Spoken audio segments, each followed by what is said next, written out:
Alors nous allons voir cette fois-ci l'exercice, toujours dans l'exercice numéro 10, l'exemple C.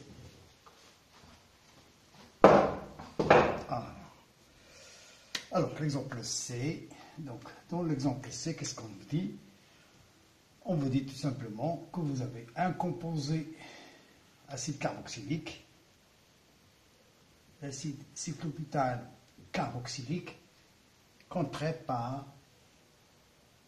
l'azoture de sodium Na-N3. Ça, c'est l'azoture de sodium. L'azoture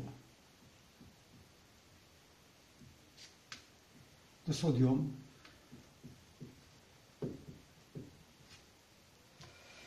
Et ça en présence d'acide sulfurique H2SO4.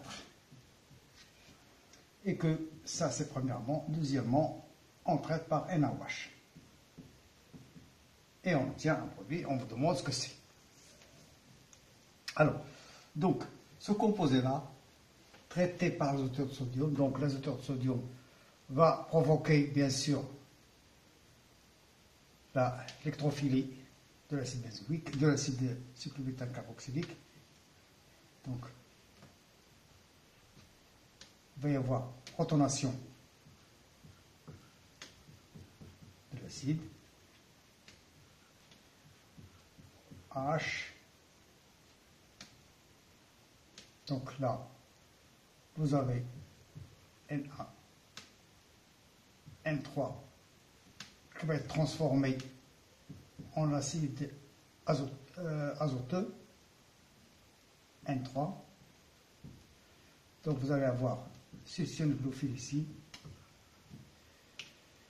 Et vous allez avoir OH, N3. Alors ce composé-là va être transformé, bien sûr, va revenir en arrière, et en OH, et partir comme ça, et vous obtenez une fonction tétravalente particulière, N, moins, plus ici. D'accord? Alors ce composé-là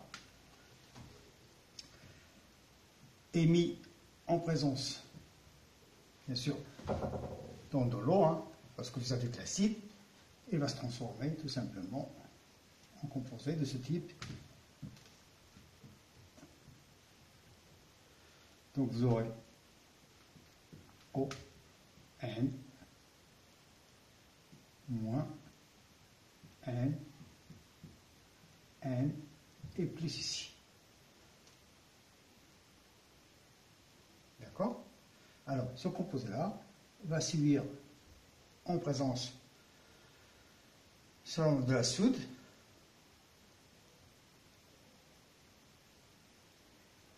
donc on va subir une transposition. Donc, on va partir comme ça, et vous aurez et vous arrivez à avoir un composé de ce type, où vous avez ça relié à N, relié à un carbone, doublement relié à l'oxygène. Donc ça, c'est une cétane.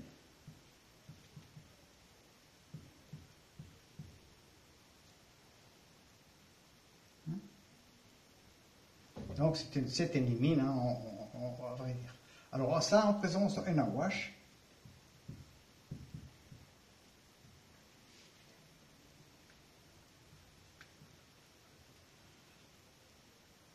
donc ça va donner N moins COH O. Et vous allez voir tout simplement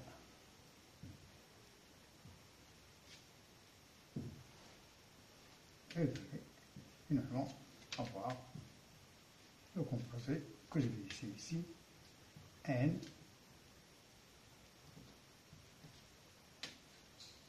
NaHCO-.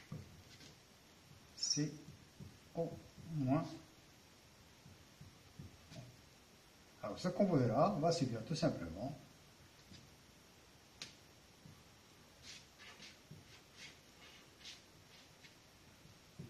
NH-. Donc vous étendez de l'eau, vous formez NH2.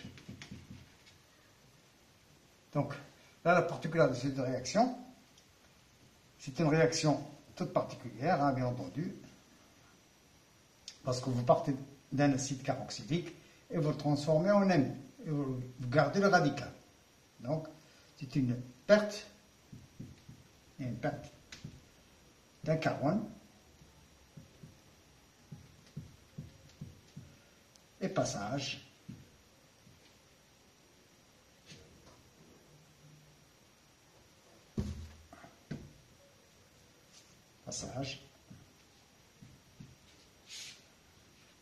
d'une fonction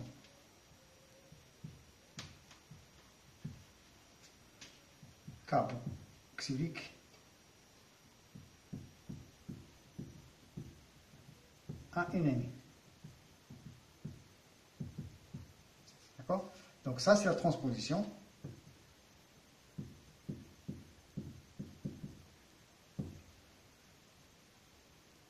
des acides carboxyliques de Schmitt.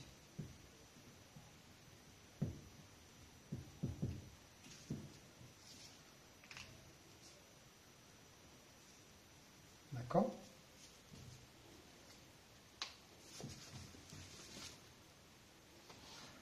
Voilà, en principe, c'est tout ce que j'ai à vous dire sur cet exercice.